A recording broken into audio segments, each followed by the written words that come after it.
The camera of your iPhone 16 or 16 Pro or Pro Max can do more than you would think at first glance. That's why today I'm going to show you 15 very useful but still little known camera tricks for your iPhone. So let's get started. As you know, you can use the new camera control button to open the camera app on your iPhone and take pictures. But this button has a few additional very useful, albeit somewhat hidden features. If you swipe up and down on the button, you can zoom in and out, something you should avoid if the quality of your photos is important to you. If you lightly press the button twice, you open a menu in which you can also move by swiping up and down. Here you can select the exposure compensation, change the f-stop or depth, style or tone. However, you should set cameras as the default here. This way, zooming in and out is always limited to the actual cameras of your iPhone and prevents reduced image quality due to a zoom factor that does not correspond to the focal length of one of the lenses. But that's not all. If I press and hold the button lightly, I can fix the focus and exposure and then change the framing without the focus and exposure automatically adjusting again, similar to a large camera. But you have to activate this feature first. To do this, open the settings of the camera app, select Camera Control and activate AEAF Lock. And as you can see here,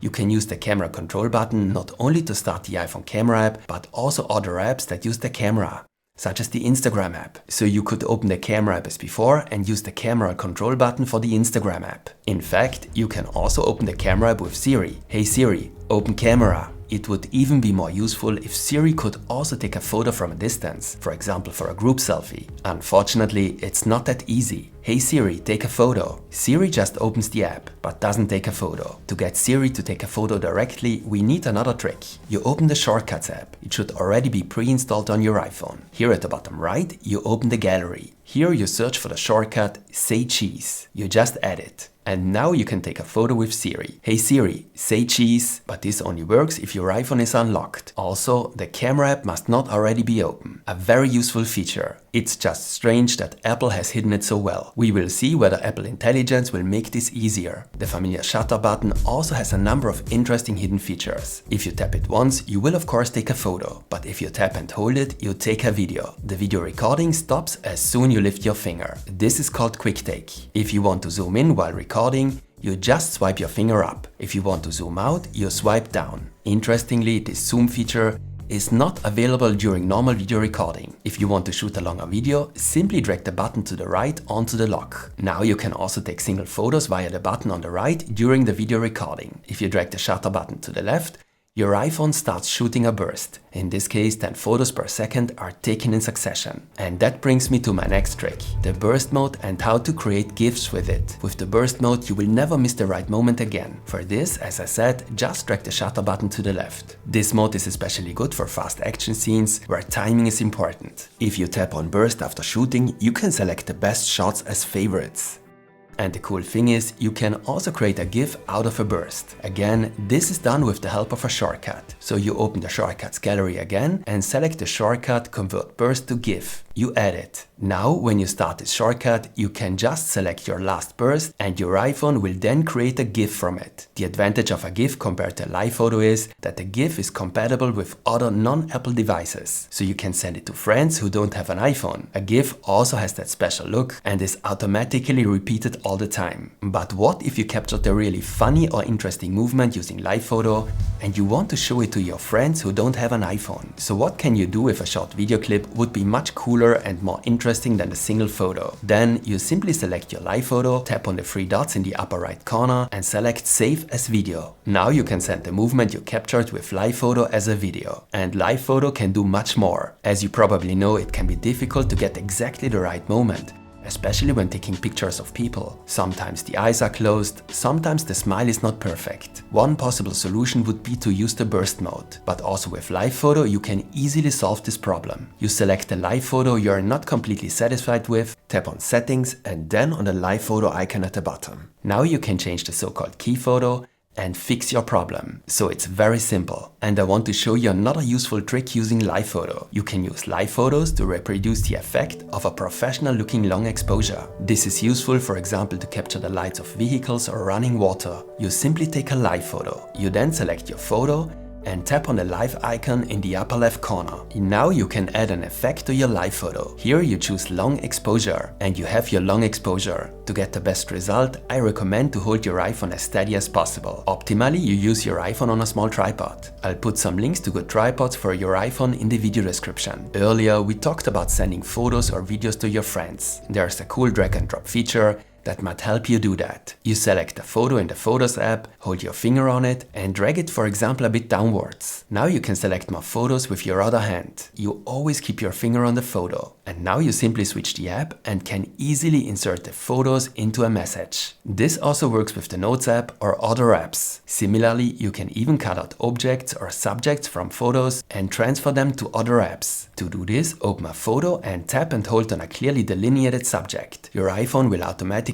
cut it out and you can drag it to another app similar to before. And you can also create a sticker from the cutout subject. To do this, simply select Add Sticker. But for the coolest sticker effect, you need a live photo again. If you have a live photo with a cool movement, select the subject and create a sticker. Now you'll find your new sticker here at the bottom and select Add Effect. And here at the top left, you can activate the live effect. And you have a new funny animated sticker that you can use in the Messages app, for example. And since we're in the Photos app, I want to show you a few more quick tricks here. And no, today it's not about Apple Intelligence. There will be a separate video on the subject of Apple Intelligence and photos. Imagine you want to view a photo in the wrong orientation and rotate your iPhone. Unfortunately, the photo now rotates with it and the photo is displayed incorrectly again. This can be solved easily. You tap and hold the photo. Now you can rotate your iPhone without the photo rotating with it. If you like to edit your photos in the Photos app, you can easily copy your editing steps and apply them to other photos. To do this, tap on the three dots here in the top right corner and select Copy Edits. Now open another photo and choose Paste Edits from the same menu.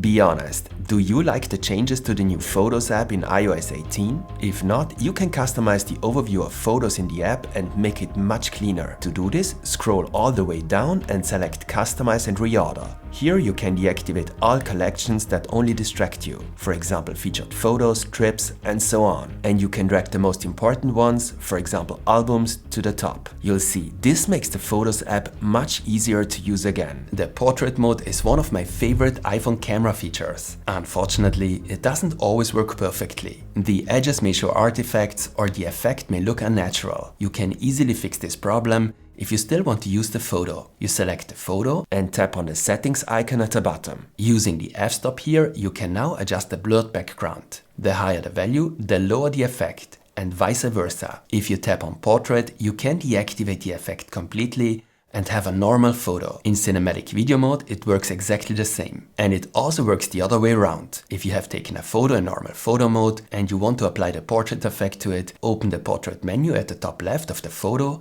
and activate the portrait effect. Now you can adjust the effect again using the f-stop. You can also do this with a live photo. Simply tap on the live icon in the top left hand corner and activate the portrait effect. However, this only works if your iPhone has recognized a face or a person when taking the photo. Photographic Styles has been completely redesigned for the iPhone 16. There are always these smartphone camera tests that determine which smartphone's camera is the best. But in most cases, it's not about the actual quality of the camera, rather it's about the look. Color, saturation or exposure play a role. And whether you like a certain look is very subjective. That's why you can now create your own look, which will then be applied to all your future photos. To do this, open the settings of the camera app, Photographic Styles. You select 4 photos that you like, and that ideally contain different subjects. And can now select one of the 5 additional styles and see the effects on your photos. Here you set the intensity and can then make even more precise adjustments. To put it simply, up means a little brighter and less contrast. Down means more contrast. To the right means more saturation. And to the left means less saturation. Incidentally, you can also change or remove the style after taking a photo. By the way, this video is one of 3 videos on the camera of the iPhone 16, 16 Pro and Pro Max. If you want to know more about the photographic styles, take a look at my detailed tutorial on the photo settings. My next trick is quickly explained. If you use the video mode more often than the photo mode like I do, you can also set the camera app to always start in the last used mode.